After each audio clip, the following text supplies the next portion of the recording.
As you may be aware, this project is for the basically for East Wilson in conjunction with the Oliver and Estes Freeman Roundhouse Museum. And what we're doing is collecting, memories of the community from people who've lived there, people who experienced growing up in that area over the past 50 or 60 years. And obviously we know that you're from that area, and so you might be able to add some insight into, a little bit of history of that era. Sure. Because of course we know you're Congressman G.K. Butterfield, and how long have you lived here within Wilson, and when did your family first come to this area?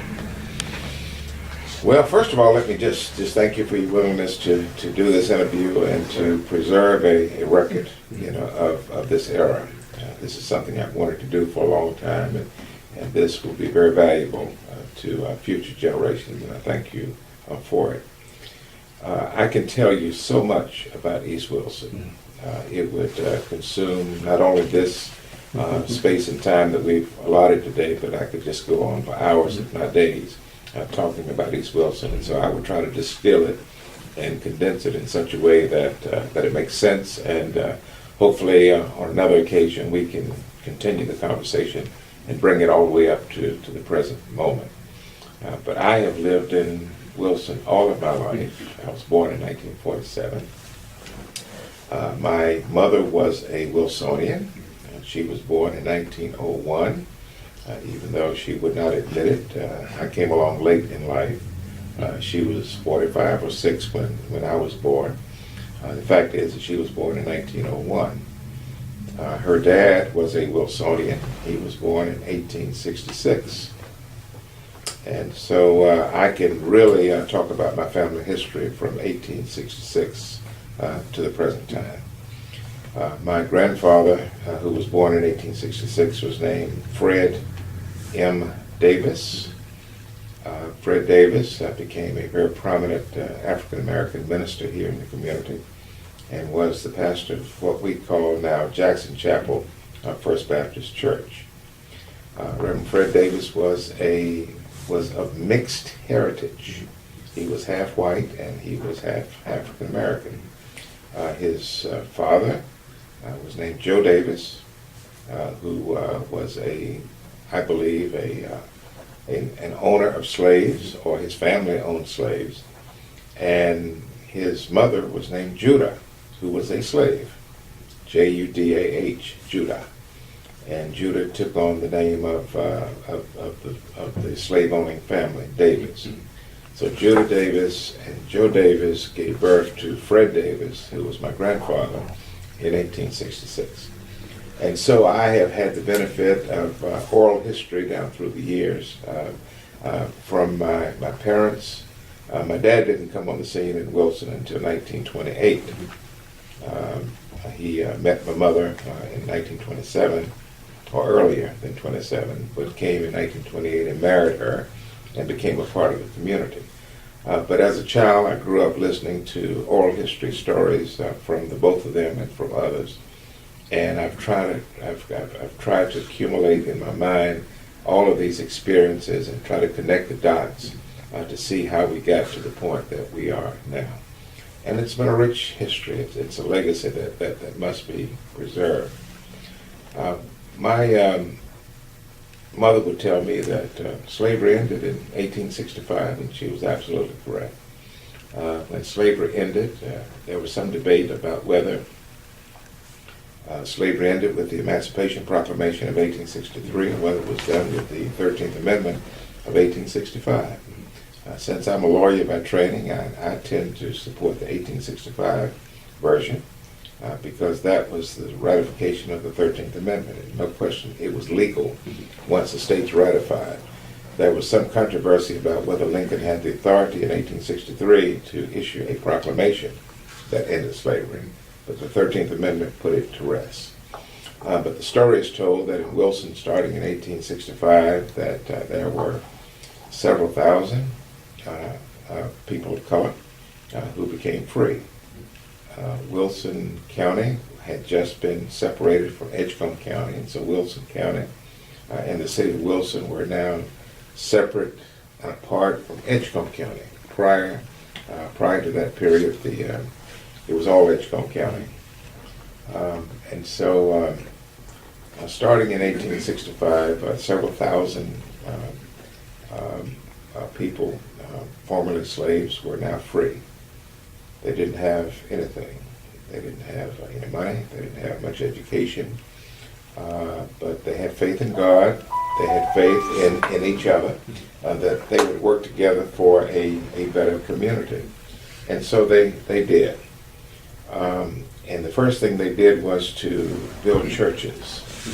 Many churches around Wilson County will bear cornerstones with 1865, 1866, 68, 72, would have the inscription of the year of founding.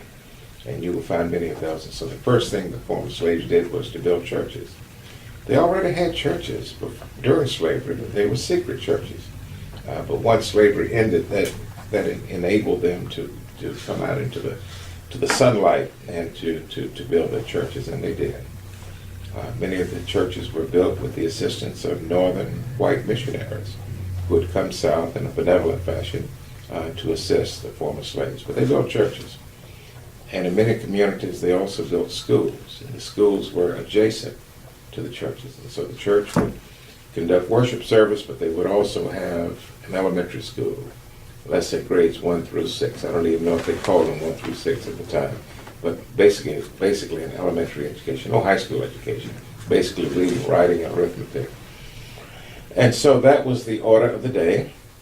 Finally, the 15th Amendment was passed in 1870, which enabled black men to become registered voters. And they did. And they started electing African Americans to public office.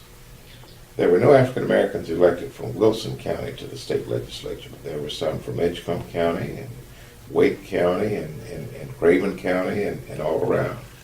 But also an African American was elected to Congress. Around 1870 or 72, I'm drawing a blank, from Warren County, John Adams Hyman was elected from Warren County. He was a state legislator and got elected to the U.S. House of Representatives. John Hyman stayed for a term, and later James Edward O'Hara from Enfield became the congressman. And after that, it was Henry Plummer Cheatham, who was from Vance, Granville County area. That's Henderson and Oxford. And then Cheatham lost the election, and then came back 2 years later and tried to run again. And his brother-in-law was George H. White, George Henry White, who suggested to his brother-in-law that he not run and allow him to run. So George White ran in 1896 and won and became the congressman from 1897 to 1899. And it was then time for re-election, and the literacy test was passed, and the Klan was very active, and the Wilmington race riot had taken place, and black people were just afraid, fearful of voting. And then 1900 was when the literacy test came and really disenfranchised thousands of African Americans. And so George White served 4 years from 1897 to 1901, but after that he didn't even run. And so that was a very interesting period in Wilson.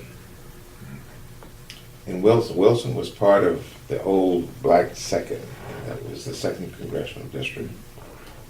The congressman during those days had awesome power of patronage, and one of the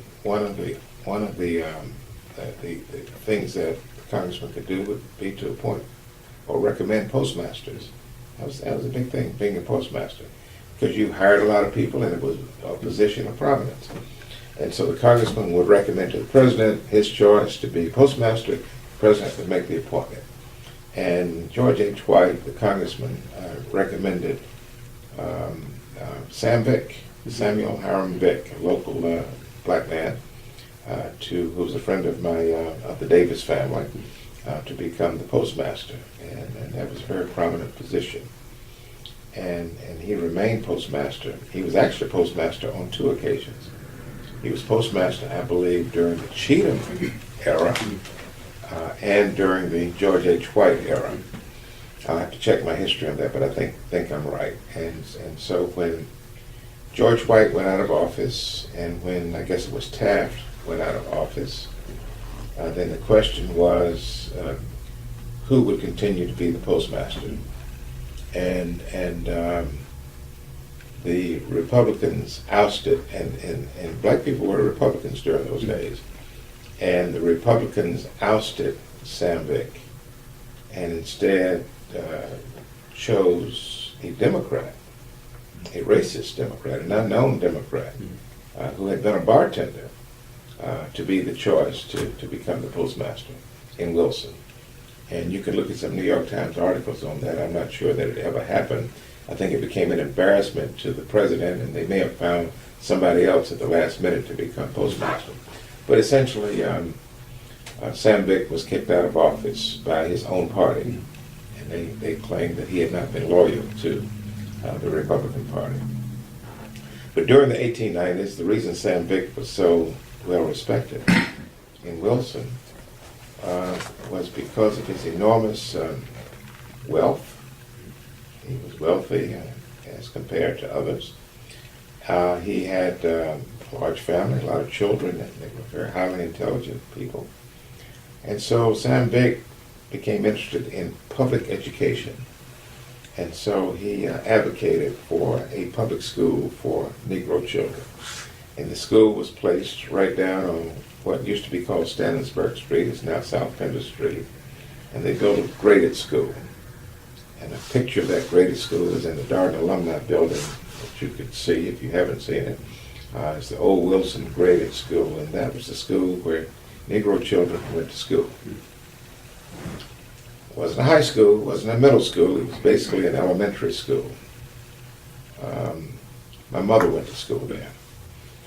There were no schools out in the country for African Americans. So the only school, I believe, in all of Wilson County essentially were church-supported schools that were connected to churches, and Wilson Colored Graded School. And the Wilson Colored Graded School was a publicly supported school. And Sam Vick was either appointed or elected to the Wilson Board of Education. I'm not sure which. I want to say he was probably appointed. Back then, the legislature did a lot of appointing.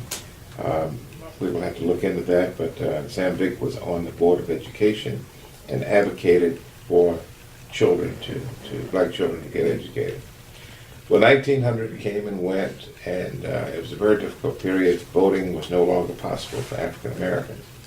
And so the black community in Wilson began to focus on education. But this graded school was still the only formal education that children could receive. 1910, on December 1st, 1910, or November 1st,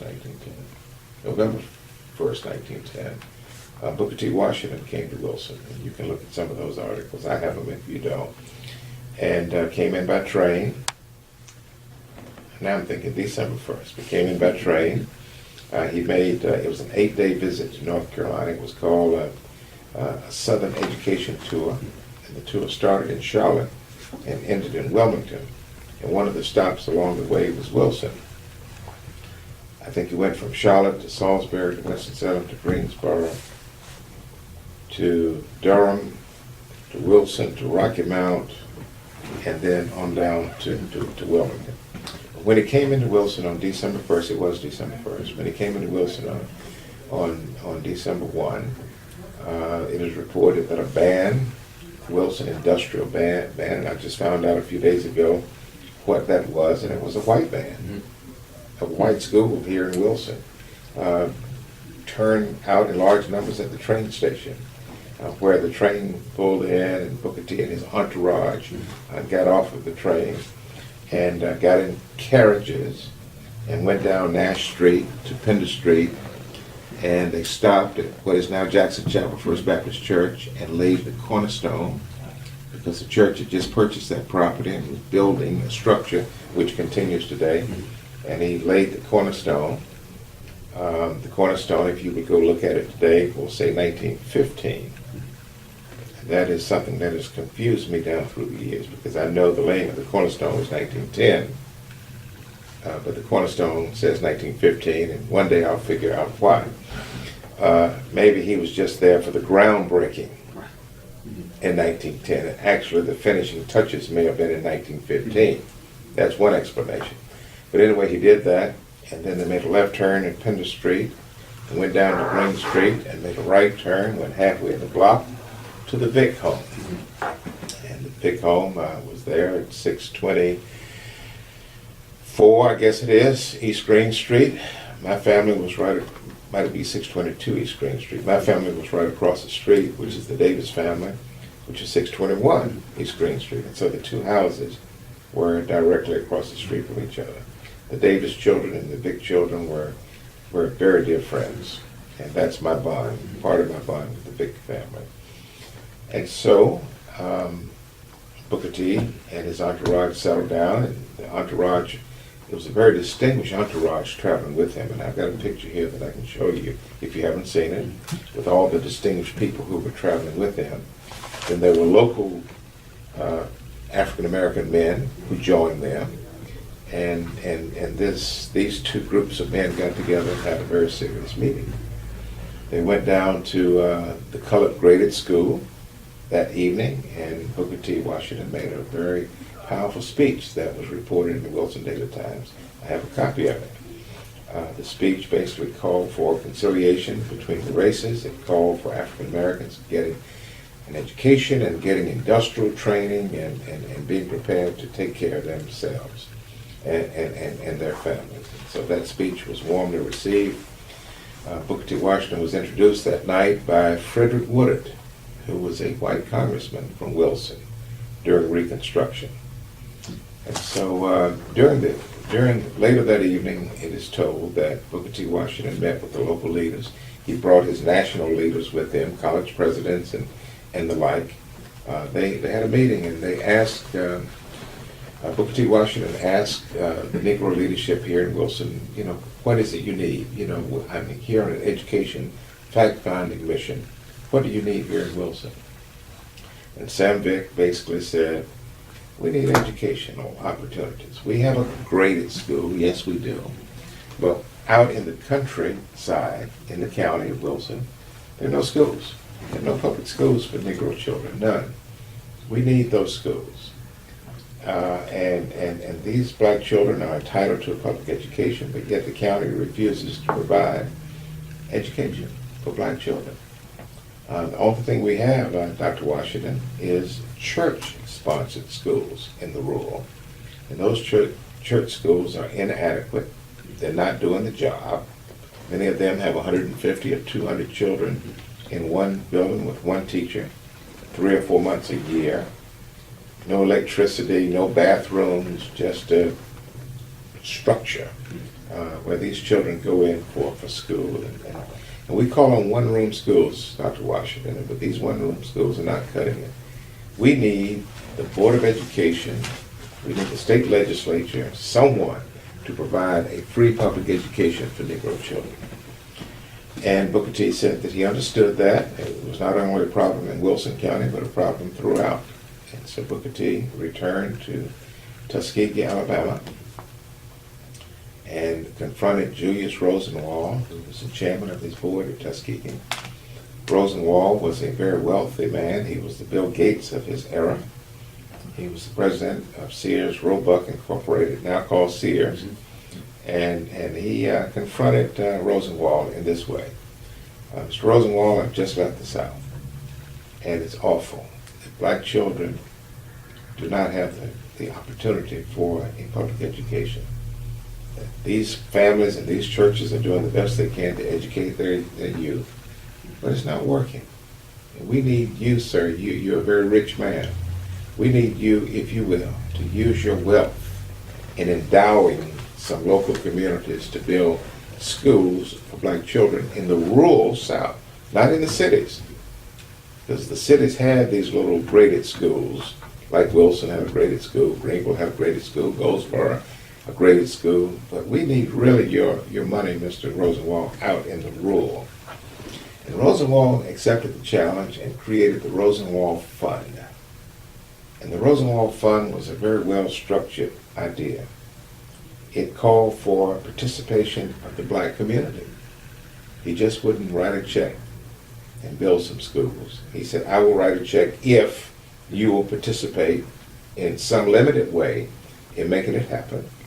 He also challenged the Board of Education that since this is the state constitution and black children are entitled to free public education, if the governmental unit would participate in some way, then he would write a check from the Rosenwald Fund and begin Rosenwald schools.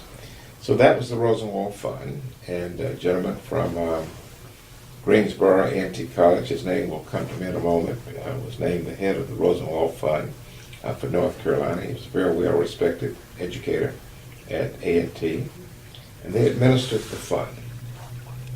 And 14 of those schools were built in Wilson County. Some 50 or 60, 40 or 50 perhaps, were built in Edgecombe County. Some 50 or 60 were built up in Halifax County. And these schools started springing up all across North Carolina, all across South Carolina, Georgia, and Alabama, and Mississippi. But North Carolina had the most number of Rosenwald schools as compared to the other states. So apparently, the Wilson experience with Booker T. Washington made a profound impact, and I believe led to the establishment of these schools.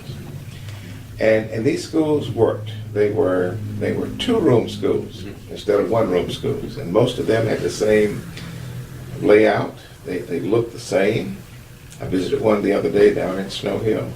They looked the same, but they were better structured. They had resources. They had teachers. They had equipment. They had supplies. They were on a regular schedule.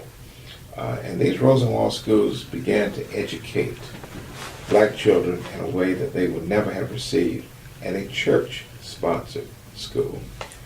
And so right now, if I were to go and make a speech tonight at some place in the black community in Wilson, if I would ask if there's anybody in this audience who attended a Rosenwald school, for the most part, if they are 70 years old or greater, you will see hands go up all over the church. A lot of the younger people will start whispering to each other, what is the Rosenwald School? And I can see the confusion when I do that. And then I take a minute to explain what the Rosenwald Schools were. Had it not been for the Rosenwald Schools, the young people in this community, their grandparents, would have never been educated, which means that their parents probably would not have been adequately educated. And so the Rosenwald schools really performed a very valuable function. Now let me get back to the city schools. That's the county schools, the Rosenwald schools. And the Rosenwald schools continued all the way up to 1950. Believe it or not, all the way up to late 40s, early 50s. And I'll get back to that. Remind me if I forget it. And then so back to the Wilson Colored Graded School. So the Wilson Colored Graded School was beginning to grow exponentially.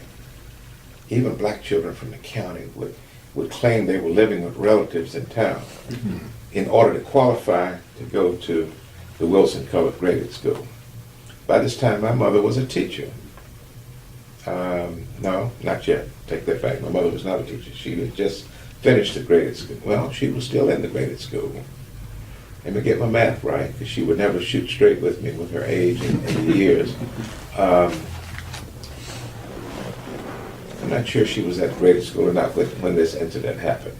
But there was a black teacher at the Wilson Colored Graded School named Miss Norwood. Norwood had come down from Washington, D.C., and was a well-known educator, and she was doing a great job teaching. And there would be 60 and 70 and 80 children per classroom. And Mrs. Norwood promoted, that is, all of her students to the next grade. Whereupon the principal came in, black principal, and said, Mrs. Norwood, why did you pass all of your children? You know, I'm sure some didn't meet, the minimum requirements. They should have been held back. And she says, oh no, all of my children did good. We had a good year, and all of them deserve to be promoted. And he said, well, that's hard to believe. And the superintendent really doesn't believe it, and he wants to see you.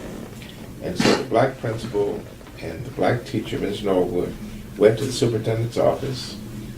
Superintendent's name was, that too will come to me in a minute. That too will come in a minute. Charles L. Coon. Charles L. Coon. Charles Lee Coon, who was a nationally known educator. And they went to Mr. Coon's office, or Dr. Coon's office, and Dr. Coon said to the teacher, Ms. Norwood, I understand you promoted all your children. Yes, I did. Why did you do that? Because they deserved it. Well, statistically, it is impossible, to have 60 or 70 children all to be promoted.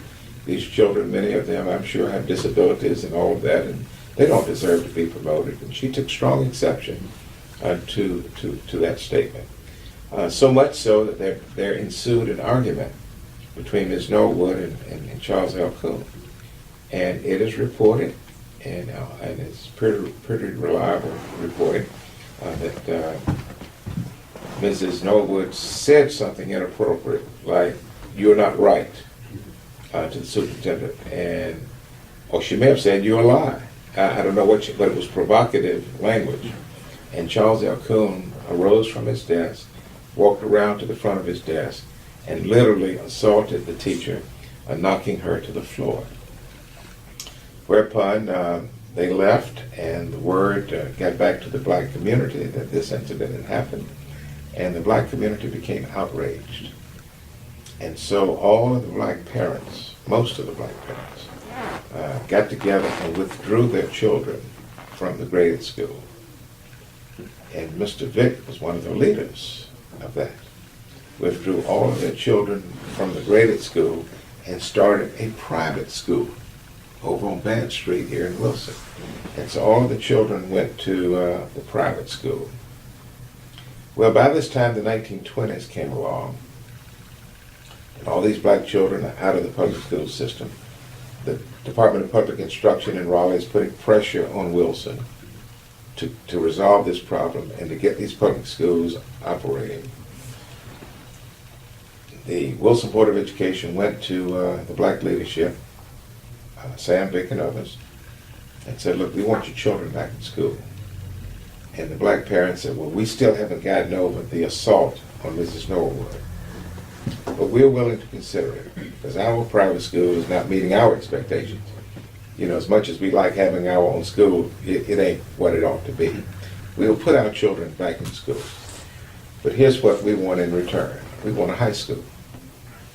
That's the trade-off. We'll put our children back in. I know you're embarrassed with the people in Raleigh, and you can't explain to the people in Raleigh why these black children are protesting. But we'll put our children back, but we want a high school." Whereupon other black high schools were being built in Kinston and Greenville and Goldsboro and all around.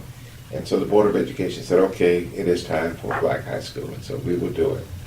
So in 1923, the black children went back to the graded school, and construction began on Wilson High School, Wilson Colored High School, and which was to be the black school. And the school was built, and the first graduating class was 1924 from that school. But in the meantime, my mother did not have an opportunity for a high school education because she had already become of age in the 1920s, born in 1901. So when she finished the Wilson Colored Graded School, there was no place for her to go to school.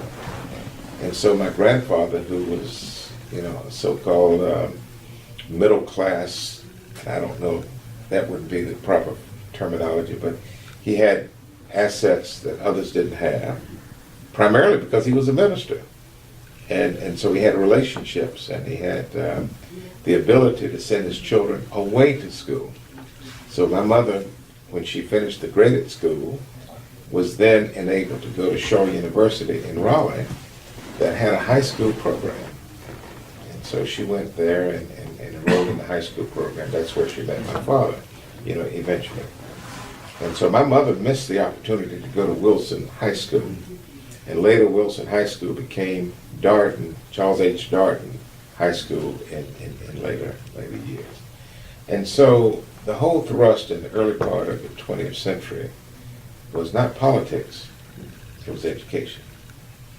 And that continued down through the years. And so as black people, black students would finish Darden High School, they would finish Dillard High School in Goldsboro, they would finish Atkin in Kinston, and Epps in Greenville, and Booker T. Washington in Rocky Mount, and Ralph Bunch School up in Weldon. And I could call the names all around eastern North Carolina. When these black children would finish these high schools, they would go to black colleges. They would go to A&T in North Carolina Central, Elizabeth City, and Fayetteville State, and Barber Scotia, and Johnson C. Smith, and all Livingstone, all of the black colleges. There were about 9 or 10 in North Carolina. And these students, many of them would go to college, and most of them would go to become teachers. And when they would get their undergraduate degree, and then most of them, if not all of them, would return back to eastern North Carolina and become teachers. And they were indoctrinated when they were in college by professors that themselves were taught by some of the pioneers. And so the legacy began to repeat itself. And so the powerful educators from the Reconstruction era trained the next generation, and then this generation trained the next generation. And so the people the teachers that taught me in my generation were the ones who came through these HBCUs. And they were very powerful teachers. One sat in the seat yesterday and visited with me. He was one of my high school teachers, still going strong. And so all of that to say that education has been the focal point. Now, changing gears. When my dad came in 1928 to Wilson, he was summoned to the courthouse by the white power structure. And it went something like this. Dr. Butterfield, we welcome you to Wilson. We've heard a lot about you, and the Negro community needs a dentist, and you are a dentist, and you are welcomed in this community. In fact, you have just married a very nice young lady, and we know her father, who is a Baptist minister here in town, and we love him to death. The fact is, we're related to him. Many of us are related to him. We don't talk about it publicly, but it happened back during slavery, and some of us are related to your wife's father. And so you're going to be all right, Dr. Butterfield. We welcome you to the community. You will be treated with royalty. And my dad didn't know what to expect of all of that, and he said, all right. And they said, even we're going to do you one favor. We're going to arrange for you to become a voter. Come on, they're going to get you registered to vote. So he went down to the Wilson County Courthouse, didn't have to take a literacy test, signed his name, became a registered voter. Dad said that he was the 40th black voter in Wilson County, number 40. I remember asking him one day, I said, 40? He said, yes, 40. So he became number 40. And so after he became a voter, this is 1928, he started encouraging other black people to become registered to vote. And the white power structure called him in and said, time out. We did this for you. We didn't expect you to go back and try to get others registered to vote. Stop it. He stopped it. He had no choice. He stopped it. And so by that time, 1929 came, and the Great Depression came, and the 30s were just awful in this community. My dad and Mom would tell me stories about the Depression in Wilson, how destitute people were, not just black people, but the whole community. Even the people who had cars didn't have the ability to operate the cars because there was no gasoline. And my dad was a dentist, and he said people would pay him by bringing in chickens and animal meat as a means of paying for their dental care. And so those were the 30s, and then the 40s came along. We were involved in World War II. And so the Second World War ended, and then things started to change. My dad started making money, and he was able then to move out of his father-in-law's house, Reverend Davis, where he had been for the last 12 or 13 years. I often think about that. Had lived with his in-laws for 12 or 13 years. So finally, after the war was over, he built his home in 1942, where I grew up. I was born in 1947. Also in 1947, Dad said, I think it's time to have an NAACP branch in Wilson. So he went out and he formed NAACP, Wilson branch of NAACP. And they organized for one purpose. And that was to get black people registered to vote. And every Saturday they would get black people registered, or at least they would get them oriented about the literacy test, so that when they presented themselves for registration, then they would know what to expect.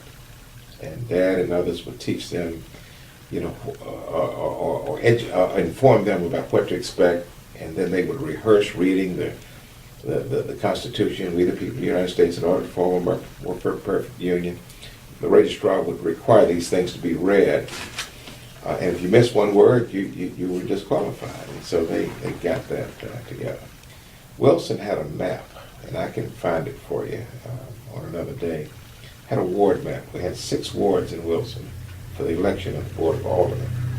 And Ward 3, we're sitting right now in Ward 3. Ward 3 started up at Dick's Hot Dog Stand and went all the way through town to 301 Highway. And it was only 2 blocks wide, maybe 3 blocks wide.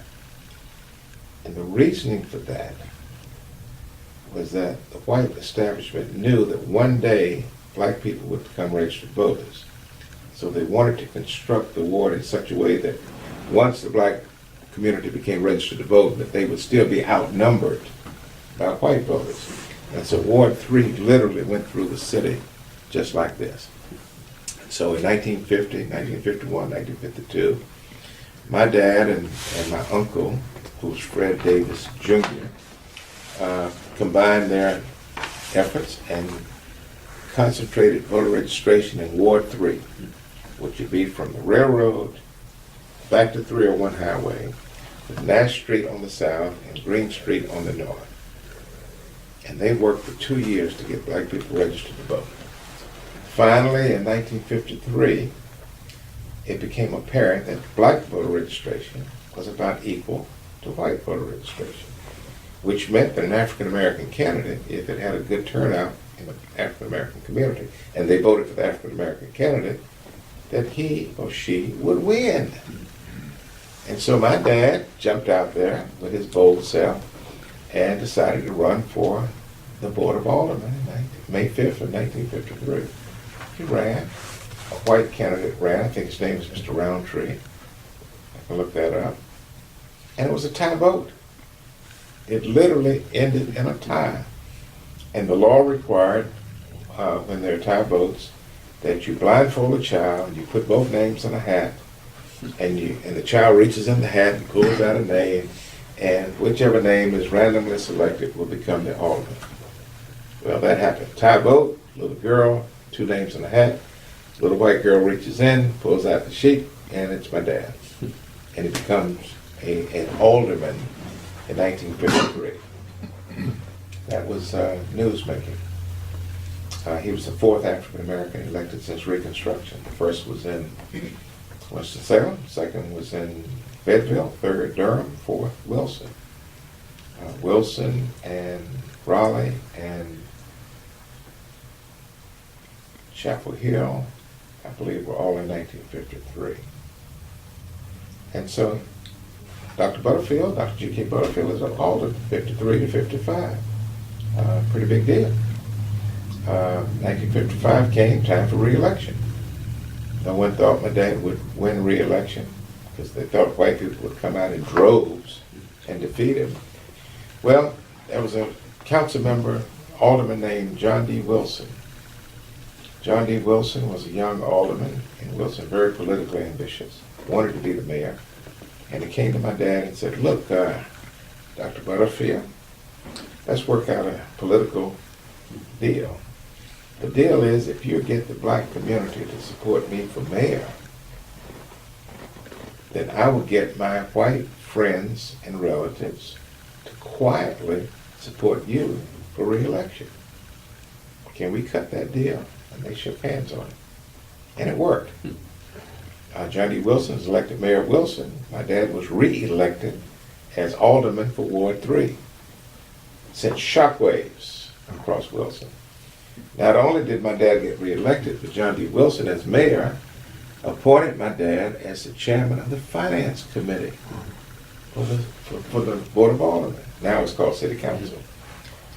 It's like being chairman of the Ways and Means Committee in Congress. You handle the money. You set the budget. And once the city has a budget, you would have to take the budget to Raleigh, to the state legislature for its approval. Cities, municipalities didn't have authority to enact a budget without the approval of the legislature. It's not so today. So in 1956, Wilson had its first $1 million budget under the leadership of my father. And my father took the budget to Raleigh to get it approved by the legislature. And he was not welcome in the state capitol. So he stood outside of the chamber while whoever it was, the pages or whoever, took the budget down to the local delegation and they got it approved. So my dad used to say he presided over the first $1 million budget for Wilson. So 1957 comes along, and while he's on the city council, he advocates for the construction of recreation centers. And the Reed Street Recreation Center was expanded. I don't think it was built under his leadership, but it was greatly enhanced and all of that. 57 comes along, and while we're on vacation, my family's on vacation in New York City, my mom, my dad, and myself, I was an only child, the city council called an emergency meeting to change the method of election from district elections to at-large elections. And so while the black community was a force to be reckoned with in Ward 3, at large, the black community would not have any ability at all to elect their choice to office. So they changed it. There was no Voting Rights Act in existence at the time. There was no legal means of stopping it. And they changed to at-large elections. My dad ran in 1957 at-large, and while he didn't come in last place, he came in next to last place. He was number 2 from the bottom, and he lost.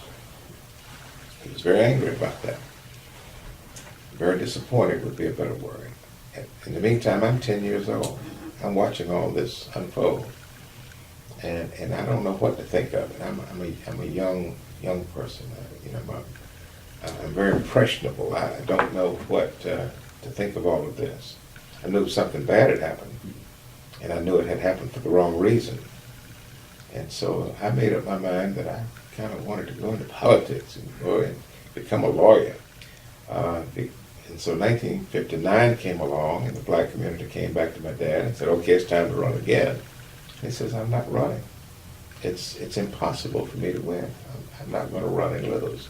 So they recruited my pastor, Reverend T.A. Watkins, Talmadge Watkins, to run for city council. He ran and lost in 1959.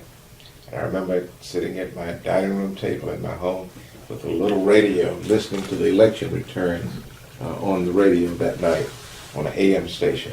Well, Reverend Watkins lost. But that set the stage for a lawsuit. And so the NAACP came in and filed a lawsuit entitled T.A. Watkins versus City of Wilson. The case went to the state Supreme Court in North Carolina, and it was denied. The case then went to the U.S. Supreme Court. And before I tell you the decision of they lost at the U.S. Supreme Court level, but here was the issue in the case. The lawyers felt that they didn't have a case against the city of changing from district elections to at-large elections, so they didn't even pursue that claim. The claim that they pursued was that the city came up with this wild idea, since we have 6 council members, that when people vote, they've got to vote for all 6. If 12 people are running, you've got to pick 6 that you want to vote for. And if you happen to choose 5, and you choose 4 or 3 or 2 or 1, your ballot is spoiled. It's thrown out. And the reason that was enacted was because mathematically, if the black community coalesces behind a single candidate and throws away their votes for the other positions, that gives more potency to the black candidate. It's called single shot voting. Some states, they call it bullet voting. And so by doing a requirement to vote for all 6, that took away the ability of the black community to single shot vote for the black candidate. And that was challenged, and that was the issue on appeal all the way to the U.S. Supreme Court.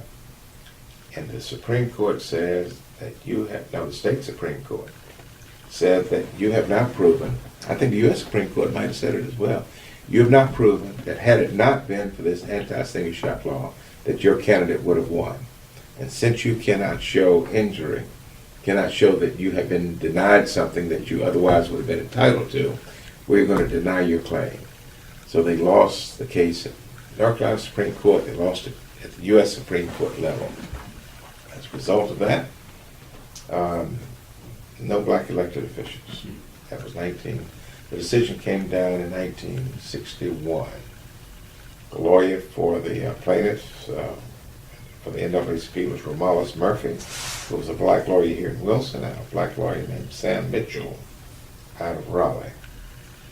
So we went without black elected officials. So starting in 1964, every year somebody would run. They wouldn't even come close. And they would run, they would lose. 66, they would run, they would lose. 1968, they would run and they would lose.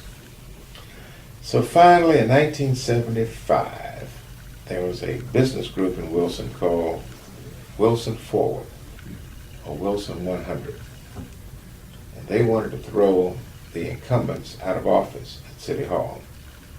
And under that arrangement, every 2 years you'd have 4 people who would run for re-election. Then the next time you'd have 3 who would run for re-election. Somehow they'd added 1 seat along the way. And so one year, 4 were up for election. And this business group recruited 3 white males. Now 2 white males and 1 white female to run. And then they became very shrewd. They said, now if we get a black person on the ticket, then the black community would feel inclined to vote for our slate, and we can kick the incumbents out of office. So they went out and recruited. This is a history project, so I got to give it to you accurately, that they went to several African Americans in the community, and all of them declined to run because they did not want to run on this pro-business slate. And they wanted a black candidate to run, but they wanted the black candidate to win in his own right, and not part of a slate that was blessed, by the business community. They didn't come to me. I was a young lawyer at the time. I didn't expect them to. I'm 20-some years old. But they went to several African Americans, and all of them said, nope, don't want any part of it. So they went to Mr. Coleman, my dear friend, my neighbor now, Avon Coleman, and made the proposition to him. And he accepted. But in the meantime, the black community had already recruited a candidate to run in the election named Milton Daniels, who was a recently retired principal from the LB Street School. And so you've got the election of 1975 with 4 people running on the Wilson Forward slate, one of which is A.P. Coleman, an African-American candidate. And then you've got the 4 incumbents running, who had been there for many years. Then you've got Mr. Daniels running, who is the choice of the black community. The black community got together, had a community meeting, and kind of drafted Mr. Daniels to run. So it was very awkward. We knew Mr. Daniels could win. I mean, we love Mr. Daniels. I mean, he's still revered today, even though he's deceased. We knew Mr. Daniels could win, but we knew Mr. Coleman could win because he was part of this slate. And so we were conflicted as a community. Who do you support? Do you stand on principle and support Mr. Daniels? Or do you support Mr. Coleman and not support the 3 white candidates who are part of his team? Or do you support the whole team? And if you support the whole team, you're really diminishing the ability of Mr. Daniels to run. So it got all confused and conflicted. But when the dust settled, the Wilson Forward slate won. Mr. Daniels lost, and the 4 incumbents lost, and the slate went into office. They went into City Hall and just made some changes. They changed the city manager. They made some real pro-business type changes. And then Mr. Coleman was our first black city councilman since my father. But he only stayed for 2 years.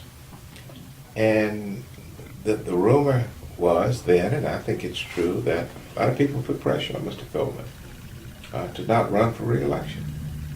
And so in 1977, the day before the filing deadline, Coleman comes out in the newspaper, Wilson Daily Times, and says he's not running for re-election, that he wants to go to grad school. And I said, oh my God, nobody knew this, and tomorrow's the deadline. So I went to Mr. Coleman, I said, you're not running for re-election? And no, I'm going to graduate school. The truth of the matter is that he was getting pressure from his employer, who was Extension Service, that he should not be involved in politics. And so I ran. I'm 30 years, I'm born in 47, this was 77. I'm 29 or 30 years old. So I run. I run at large, citywide. And when the votes were counted, I lost by 400 votes. That was 1977. Well, we came back in 1979 and we ran another candidate, Mr. Milton Fitch Sr., Toby Fitch's father. And I was his campaign manager. And Mr. Fitch lost by 9 votes. I mean, it was a cliffhanger. He lost by 9 votes. But he lost. And then 2 years later, I think Mr. Coleman came back and reclaimed, no, he actually came back, 79. He came back in 79 and reclaimed his seat on the city council. And he continues to be on the city council today. But in all of these years from 75 to 2014, Coleman has been on the council. He was not on the council for 4 years. The black community did not have representation for 4 years. So that has been sort of the evolution there, and I can just give you tons and tons and tons of oral history, but that's the education piece. That's the political piece. Now, I'll give you one last piece, redistricting. I always was upset that my father was mistreated on the city council. One of my reasons for going to law school was to avenge my father's defeat. The only one who knew that was my wife, now my ex-wife, Jean Farmer Butterfield. She knew that. I mean, I just couldn't get over the fact that my father was mistreated. And so I wanted to go into politics. I wanted to go into law and come back to Wilson and shake up the system. And so when I got back to Wilson, I was determined to sue the city council to go back to the ward system. I didn't have the money to do it, didn't have the know-how. I just had the desire. So I got on a plane one day and went to New York and met with the Legal Defense Fund, the NAACP Legal Defense Fund, and sat down at the table and explained to them what had happened to my father and solicited their support for a lawsuit. And they looked into it and they called me back and said, no, they think we would have a better case against the county commissioners. And I said, well, explain that to me. They said, well, the county commissioners has made some changes in their election procedures since 1965. They've gone to staggered terms and they've done this, they've done that. None of these things have been pretty clear under Section 5 of the Voting Rights Act. And if we were to challenge the county commissioners, we would win the case just like that. And we would stop everything in its tracks until they could come into compliance with the Voting Rights Act. I said, but I want to sue the city council. I said, well, do it our way. If you want our money, if you want our resources, do it our way. And I did. So I became co-counsel of the NAACP Legal Defense Fund. And we filed a suit against the county called Haskins versus County of Wilson. That was my case. I recruited Mr. Haskins to be the plaintiff. We had other plaintiffs. I got a picture around here somewhere of all the plaintiffs. And we sued the County of Wilson. We challenged under Section 5 that they had made all of these changes and they hadn't been pretty clear. Well, long story short, we won the case. I mean, we won it on summary judgment. The judge wouldn't even give us a trial. It was a slam dunk. And so the county was ordered to change the method of election from at large to districts. And that out of the 7 districts, 3 had to be African American, which is what we have today. So that's why we have 3 African Americans serving on the Board of Commissioners, because we have 3 majority black districts. Well, once we got the county commissioner case out of the way, then I went back to the NAACP Legal Defense Fund and said, now it's time for the city council. They said, we'll think about it. In the meantime, the word leaked to City Hall that I was trying to get position to challenge the City Council. And I wake up one day and read the Wilson Daily Times, and the headlines is that Wilson City Council changing to district elections. Excuse me. And so I can't take direct credit for the Wilson City Council. It was the threat of a lawsuit that forced them to district elections. So they went to district elections. So now we got 3 black city councilmen. Then, a few weeks later, Wilson Daily Times reports Board of Education going to district elections.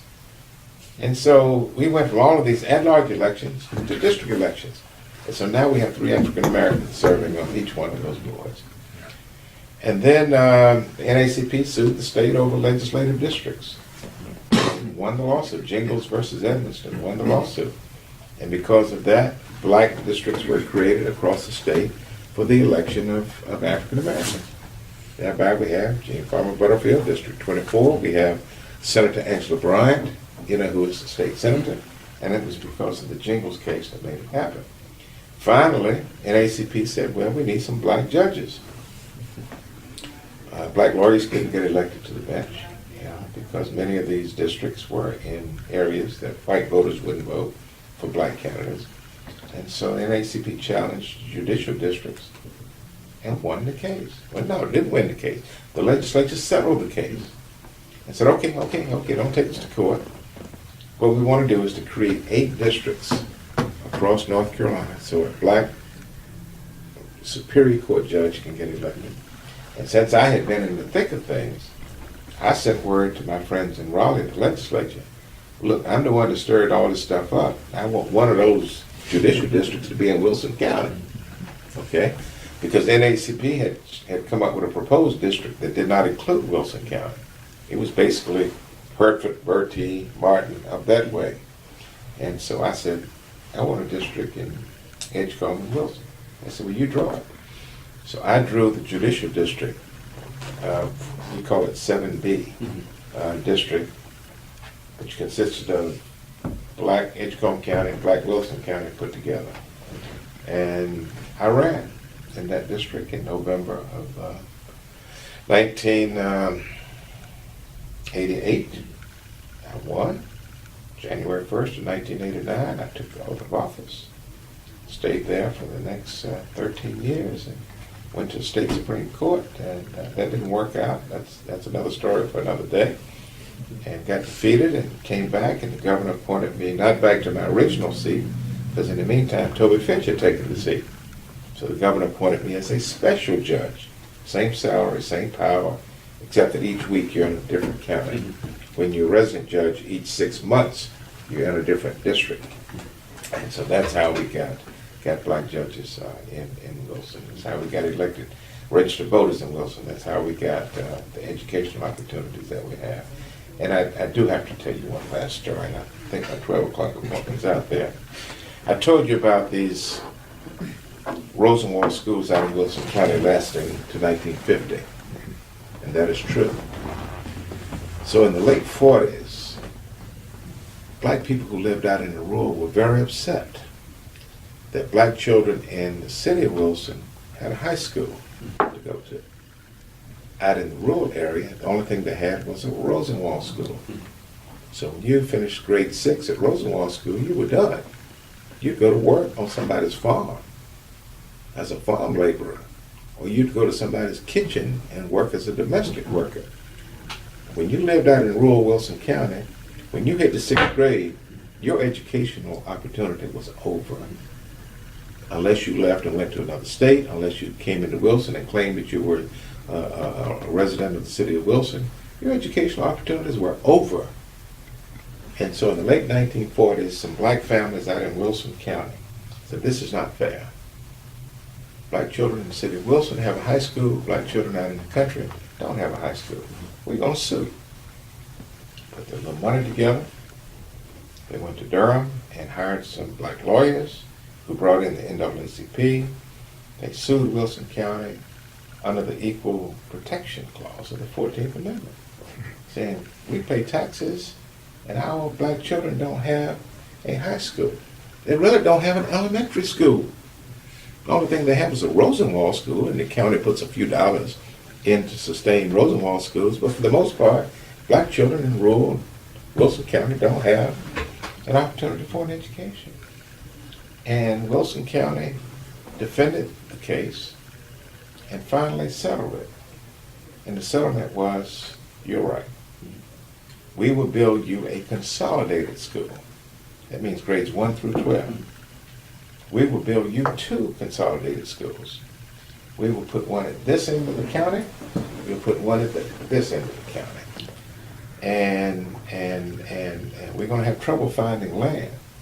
And even though they had settled and agreed to spend the money to build these 2 schools, none of the white landowners will sell their land to build a school. So the county's got the money to build a school, but no land.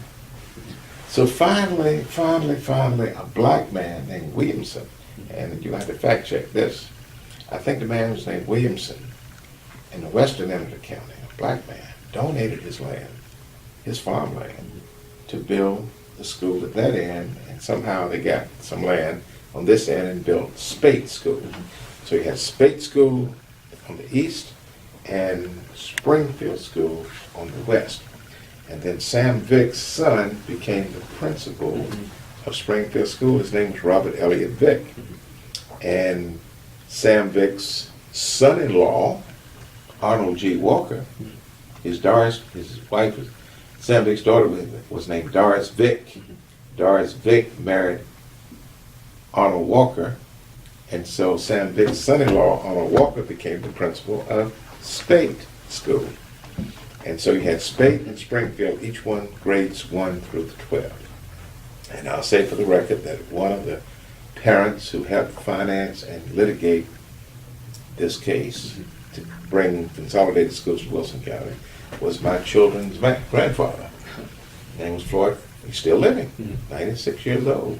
My ex-wife's father, Floyd W. Farmer, and his brother-in-law, Mark Sharp, who is now deceased. They're the ones that litigated the case that brought these 2 schools to Wilson County. And so because of these 2 schools, now you've got black high schools in the county, and you've got a black high school in the city. So you've got a city board of education, and you've got a county board of education. And you've got an Elm City Board of Education, which is a subject for a different day. But you've got 3 school systems in Wilson County. And somewhere around 1970, 72 maybe, the 3 school systems merged into one. So it's really been a struggle. And I've enjoyed talking to you. We appreciate it, sir. Yeah. You're right. Integration has become both a blessing and a curse. And I was here, I was on the front row, I saw it when it happened. Prior to integration, we had a very cohesive African-American community. And there was a lot of pride, there was a lot of legacy, there was a lot of unity in the African-American community because every African-American, regardless of their income, regardless of their educational attainment, suffered from the same segregation. Doesn't matter whether you were rich or poor, or what your complexion was, or who your family was. If you were black, you didn't go to a restaurant, you didn't go to a hotel, you weren't allowed at any places of public accommodation. And so the same problems affected everybody. So there was unity. We had a high school, Charles H. Darden High School, which was the pride of the community, and it still is among many of us. That's why we have the Darden Center out there right now.